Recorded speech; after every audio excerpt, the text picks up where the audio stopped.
Now to the gubernatorial Republican race for governor. Just in the last hour, our political analyst Brian Sanderoff called the race for Mark Ronchetti. As you see there, Rebecca Dow coming in second, followed by Greg Zanetti. Now, you heard our political expert call it about an hour ago. As we mentioned, Mark Ronchetti will take on Michelle Lujan Grisham in November. John Cardinelli is live at the Ronchetti campaign headquarters. And John, a lot of celebrating there tonight. Yes, Shelley and Doug, that's exactly right. The crowd here erupted at 8 o'clock when we called the race. At that point, Mark Ronchetti was ahead of Rebecca Dow by about 40 points.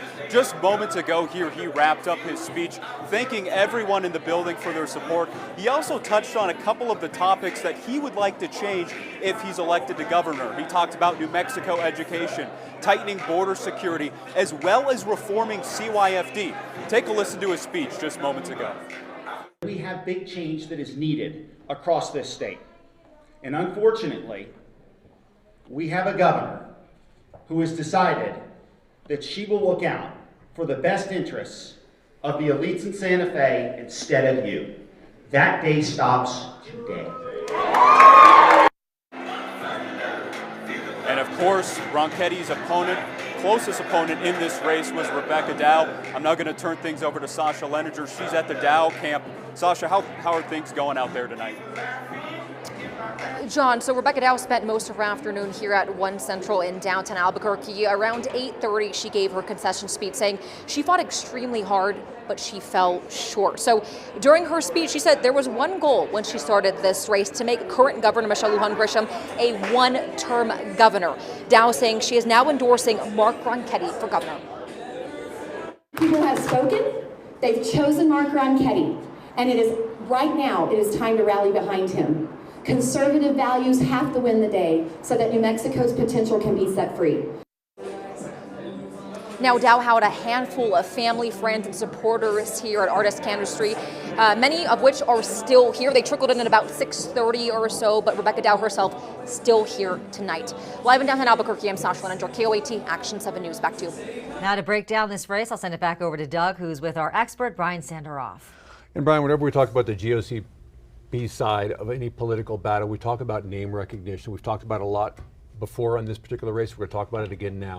You said it would take a big name to win this and potentially take on and possibly beat Michelle Lujan Grisham in November. Is Mark Ronchetti that name?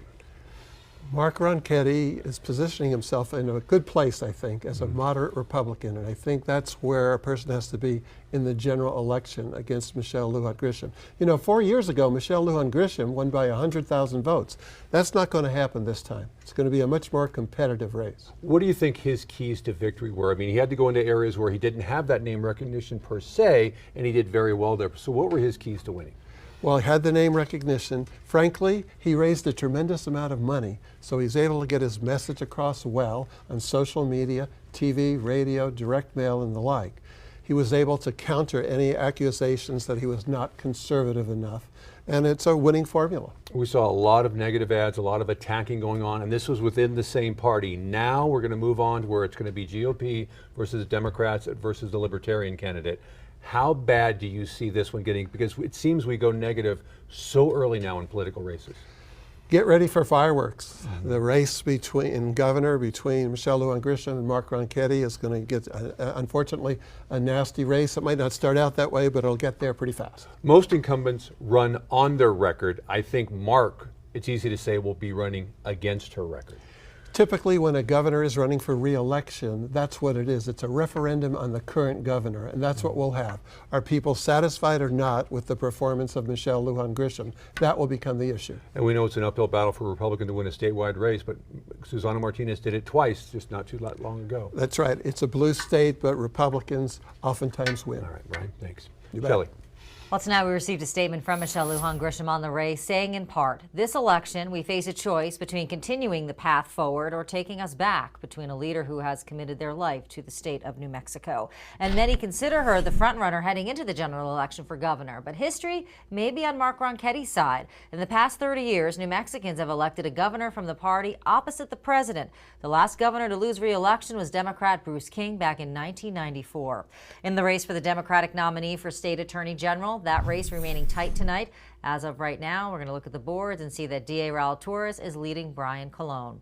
Voters also picking the next Democratic candidate for New Mexico Attorney General, and the winner will face off, as we said, with Republican Jeremy Gay in November. Reporter Stephanie Muniz checked in with both of them today. Doug, Shelley, well, right now, Raul Torres is leading. At our last check, we saw that he was leading by 54% of the votes, but we did check in with Brian Colon earlier at his home. He says he's grateful for all the voters that went out and voted. He did spend his day trying to reach as many voters by making phone calls to come out and vote today before 7. Now, while Raul Torres reached voters by sending text messages and emails. Now, right now, I am outside of Raul Torres' campaign headquarters. His family and some of his supporters are here. He has not got here yet, so we haven't been able to talk to them, but we of course will bring you the latest on this race on air and online. Reporting live in downtown Albuquerque, Stephanie Muniz, KOAT Action 7 News. The New Mexico Attorney General is allowed to serve 2 terms, and Hector Balderas has already done that. We are joined now by Rhiannon Samuel, our political expert. It's going to be the same questions I just asked, but 2 different names.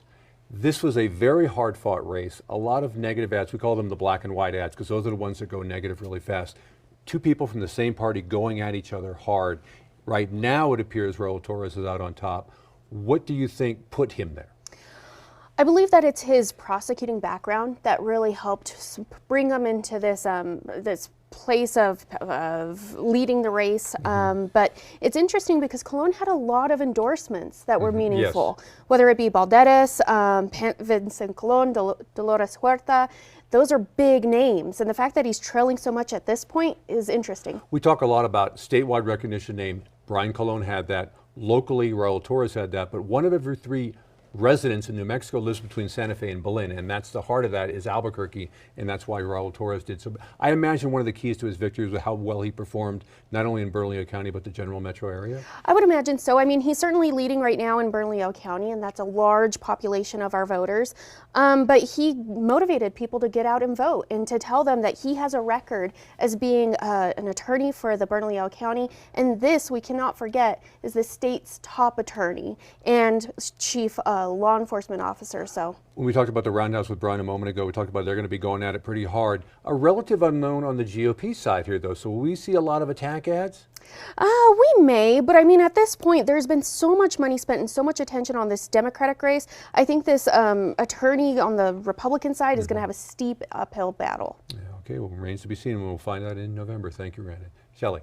And across our state, thousands of ballots have been collected and are now being counted. Angel Salcido is live from the Bernalillo County Collection Warehouse, where a group of local athletes are lending a hand there.